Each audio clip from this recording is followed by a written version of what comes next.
911, what's your emergency? 5, 4, 3, 2, 1. Welcome to the PIO Podcast, a forum for all things public information related for police, fire, EMS, local government, and federal government. A place to learn, grow, and develop your public information skills. I am your host, Robert Tornabene. I have over 12 years of experience as a PIO and 27 years as a law enforcement officer. Each episode, we will explore different aspects of the public information officer field. To contact the show, email robert@piotoolkit.com. We need your feedback on how we're doing. Please rate us on whatever platform you listen to or send us a review via email. Be sure to subscribe to the podcast to get notified on the latest episodes. Thank you for listening to the PIO Podcast. And now, a message from our sponsors. Want to level up your comm skills? Find it hard to get in-person training or get the budget? Our academy has content for every type of PIO, created by PIOs. Affordable and flexible, you're sure to find the course for you.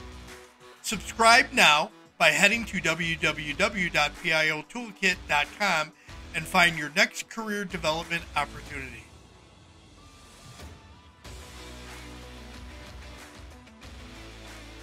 Good afternoon. Today on the PIO Podcast, I'd like to welcome Leslie Gervasio. She is the Senior Public Engagement Specialist at Michael Baker International. Thank you for coming on the show. Yeah, thank you for having me. So I'm sure our guests, our listeners would like to know, they'd like to hear about your background first. So let's talk about that. How did you get into the whole field? Yeah, so it's actually an interesting story. When I graduated from college, I actually was a newspaper reporter for a couple of years in Pittsburgh, Pennsylvania. And after covering, some aspects of 9/11 and some other things, I just realized that it wasn't going to be a long-term, thing for me, and that really my passion lied in government, and that was my second major in college. So, after having covered lots of local and school board meetings and local governments and all, I made the leap to state government. I went and worked at Pennsylvania's Capitol in various capacities. I worked for the House. I worked for a state agency. I worked for a governor. And then more recently, I spent a decade with the Pennsylvania State Association of Boroughs. And then more recently, I did come to Michael Baker International. We're an engineering firm, but they saw the need for, a public engagement, community engagement initiative. So that's what I do now. I work with state and municipal governments on public and community engagement initiatives. And, I would also say that, in between all of that, I spent 4 years as a Main Street manager in the city of Allentown in Pennsylvania. And really, that was just life-changing for me. It was helping to really revitalize a core downtown area. And obviously that involved a lot of communication, public engagement processes, working with businesses. So, I've had a diverse background, but, it's something that I love. And it does tend to be for the people that are in this field, they do it for love, not for pretty much anything else. Because we all know we're not getting rich doing this. Nope, we are not. All right, so let's first talk about the National Association of Government Communicators. So how long have you been with the association? I've been a member of the association for about 4 years, and I've been on the board for about 3. Okay, so what positions have you held with the board before? Because you are the president-elect now, correct? Yes, I was honored to be chosen by our membership to be the next president-elect. So I will serve for 2 years in that capacity before taking over the reins in 2 years. And prior to that, I served as the marketing director. Okay, so challenging thing, a marketing director for a government communicators association. Yes. And during the pandemic, which was even more unique, you talk about doing more with less. We really had to hone in everything. But, I had a great partner in our communications director. We, in tandem, really closely aligned everything, refined our brand.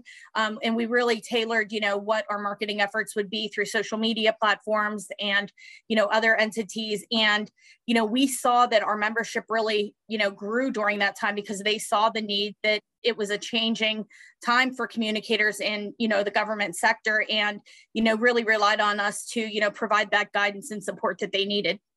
And it's an interesting thing that the pandemic you really had to teach communicators how to deal with not just having, putting a newsletter out about an event, but actually hosting a virtual event.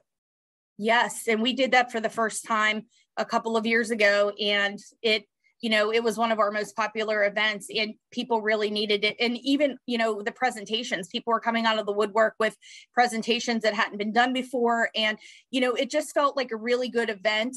People were really, doing the virtual networking, we're really bonding with each other. And really, it came at the right time for us. Yeah. Could we say a pandemic ever came at the right time, right? So Leslie, what are your goals as the president for the association? Yeah, so, I think right now the focus is on creating a unique membership experience for all of our members, and also, ensuring that their professional development needs are being met. So, we're really focused on that. We're really refining, the communication school that's held each year, our monthly programming, our webinars, and, and I think we're also looking to, grow our membership with, the less seasoned professionals out there, the ones that are looking for that guidance and support, and kind of, mentoring them and coaching them, and, finding them opportunities for that peer development that is needed. Really, let's go back to like the NAGC. Who are the members of the association?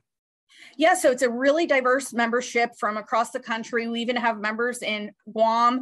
And at one point we had membership in Canada and Alaska. So it's been really diverse. We represent all levels of government, local, county, state, tribal, federal. We represent military communicators and consultants who serve, these entities. Okay. So it's a really big smattering of everything. It is. Yes, it is. As somebody that's been in this field for quite a while and somebody that sits on a board now, where do you see our current challenges for government communicators right now?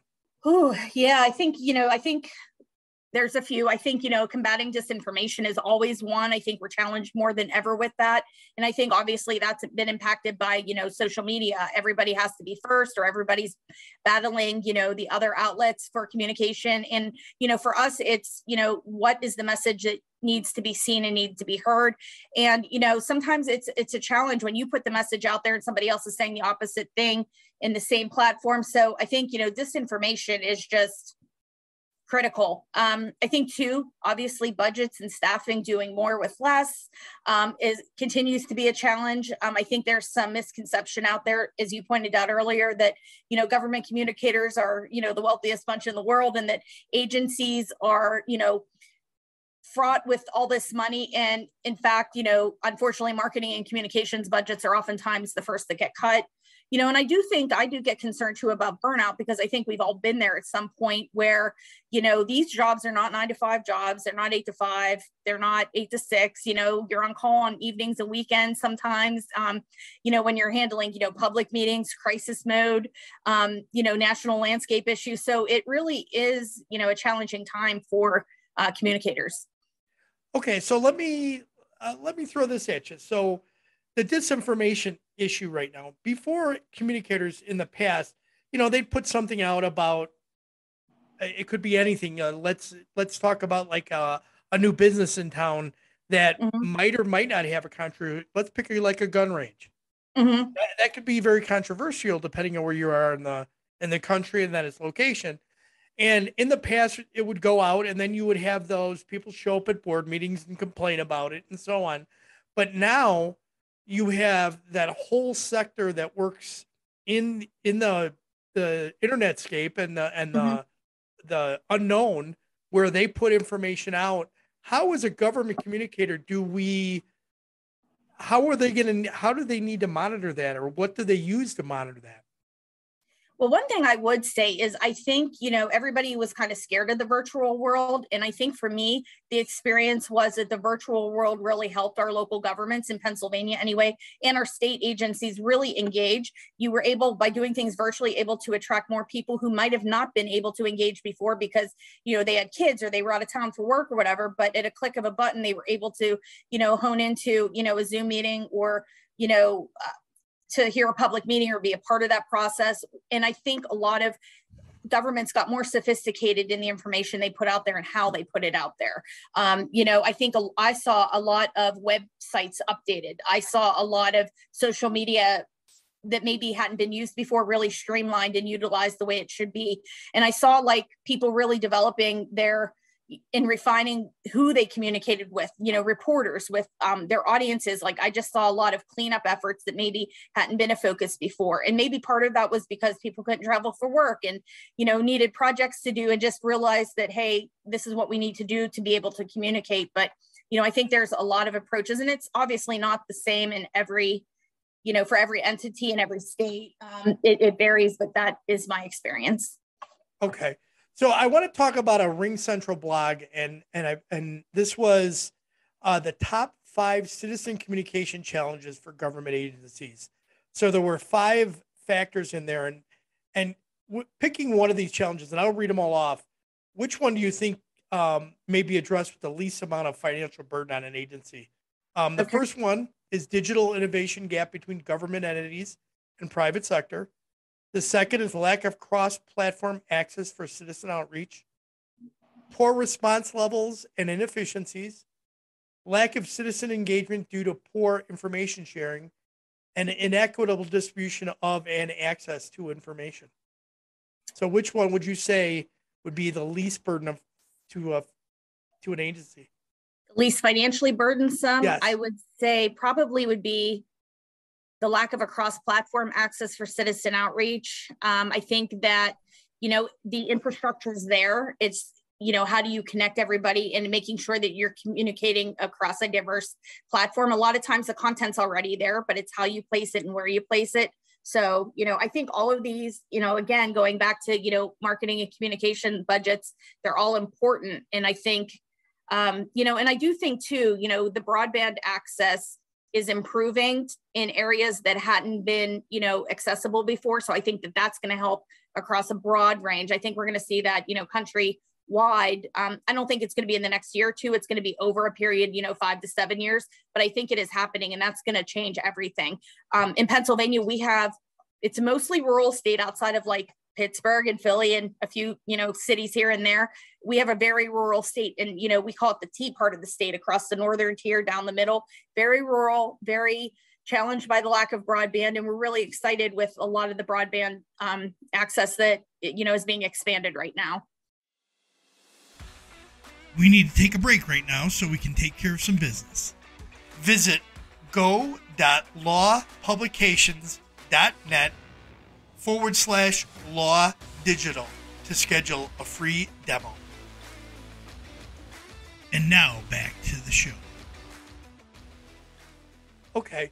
I'm going to talk about one more. So actually, it would be the lack of cross-platform access for citizen outreach. I wanted to go into that. What do you think about the whole it would be accessibility. So accessibility for those people like hearing impaired or visually impaired, and making sure that you have alt text in photos and in descriptions, and I think that's what a lot of government communicators, I still see this, lack in a lot of what they do. Absolutely. It was something actually I was talking about in a meeting today where we were preparing, a presentation, and, that comes into account. I know, again, in Pennsylvania, a lot of state agencies do have the standards, but it's making sure that people have, the ability, they know what they're doing. And if not, providing them the training, and also, making sure that they have the time to do that, because some of that, it's not so much time intensive, but is it done or is it done well?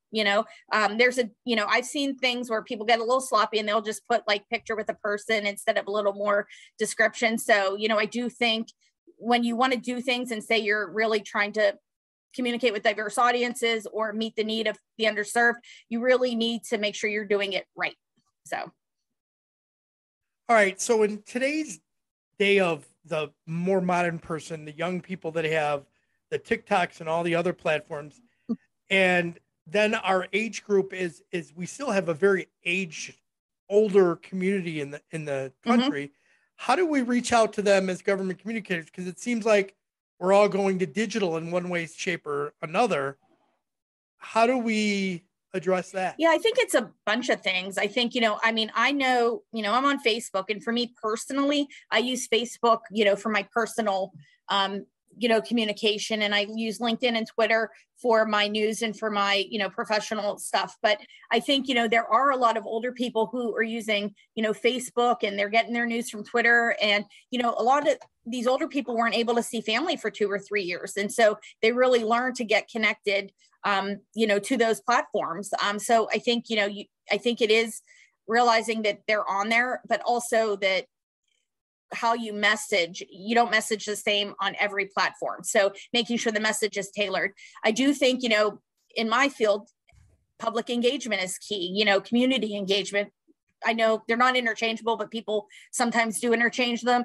I think that is a crucial aspect of it. And I do think that, making sure that things are public, they're on your website, there are multiple places, they're on your website, there's something in your newsletter, or, that you have a texting platform, or you have an email system. And I think if people know about it, I think that they're, I think, to your point, yes, everybody, most of our country is older, but I think that they're using it. It's just making sure that they know how to use it. Okay, so that becomes a whole nother area of responsibility, is showing them how to do it. I think so. It's either how-to videos or community meetings where you actually just walk them through. Yeah, I think so. And I think, again, just in my experience, I think a lot of people, were frustrated sometimes by technology because they don't know how to use it. But once you get them over that hurdle, they get excited about it. And also realizing, I don't think, grandma's going to necessarily use TikTok, but that's for a different audience that you have. And that goes back to, again, cutting the budgets and making sure that you're staffed, because when you have to communicate to so many diverse audiences, that's a lot of work. And I know that, a lot of social media stuff gets merged under the communications person, or the marketing, or the PIO. And really it should be its dedicated position for that. Yep. I agree with you 100% on that. All right. So Leslie, what would you like our listeners to take away from the interview today? Oh, so much. I'd like them to be invited to reach out to me if they'd like to learn more about NAGC. Even if you just want to have a chat, you're not sure what we're about, you want to know more, I'm happy to chat. Or if you visit our website, nagc.com, and contact one of our board members, any one of us would be happy to, connect with you to, help you on your journey. And just realize that, government communicators have their own secret, little pact and bond, and we're all here for one another.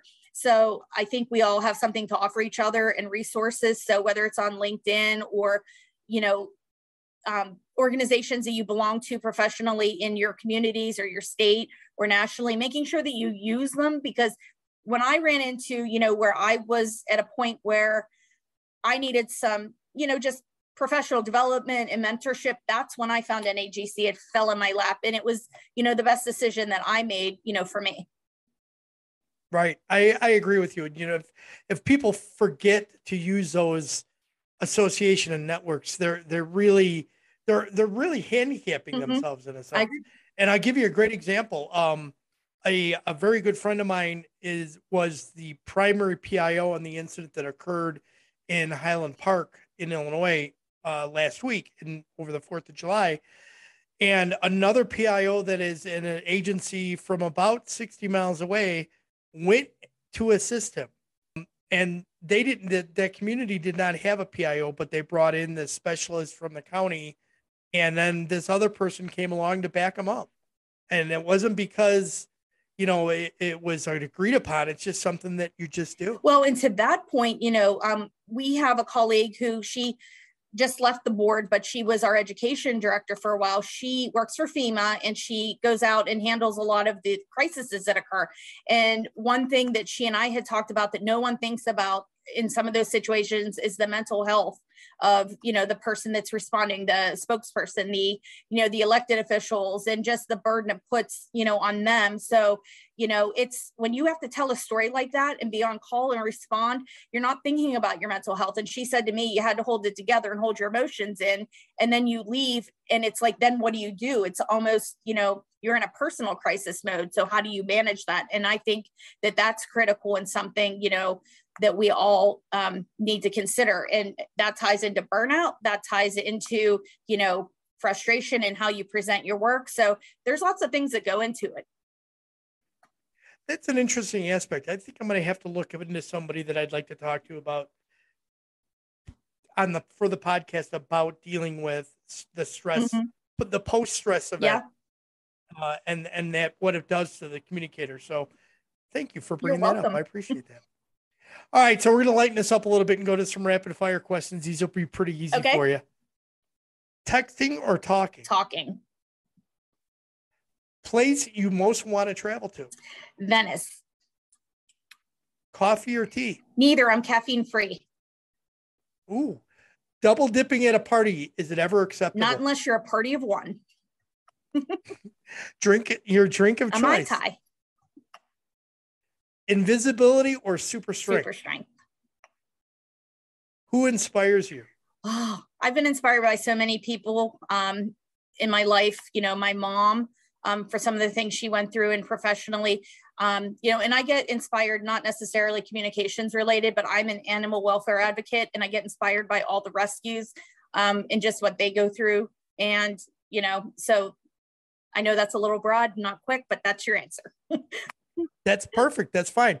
A must-read book in your mind? I read it every year or when I need motivation, The 7 Habits of Highly Effective People. Oh, Stephen Covey. Yeah, nice. Name something you would eat for a week straight. Spaghetti. Ask permission or beg forgiveness? Beg forgiveness, always. That is so true. All right, Leslie, anything you'd like to add? No, I'd like to thank you for having me and allowing the opportunity to talk about NAGC and, kind of the changing landscape of communications. I don't really have much else to add. Again, I just encourage people to reach out if they have questions. Okay, so here's your plug again. How can people best reach out to you if they want to connect or follow up? Yeah, so my email is kind of long, so I'll just tell you to go to nagc.com and go on the board page and contact me there. And I'm super active on LinkedIn, so find me there, Leslie Gervasio, and I'd be happy to connect. And I will make sure all of that gets into the show notes along with the website address and all that. Okay, perfect. But thank you for having me. Leslie, thank you very much for coming on the show. I appreciate it. Thank you.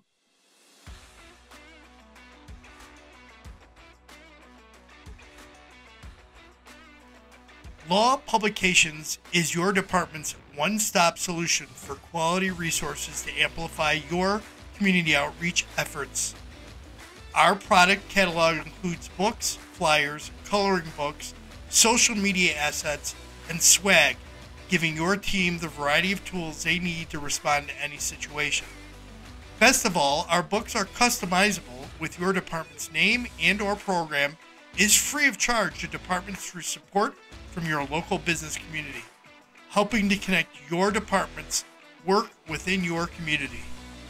Visit go.lawpublications.net/podcast to learn more about our products and process today. We hope you enjoyed this episode. Be sure to subscribe to the podcast to get notified of the latest episode. If you are listening on a platform that allows reviews, please give us a review. We appreciate any review, good or bad. It helps us improve on each episode. Until next time, be safe.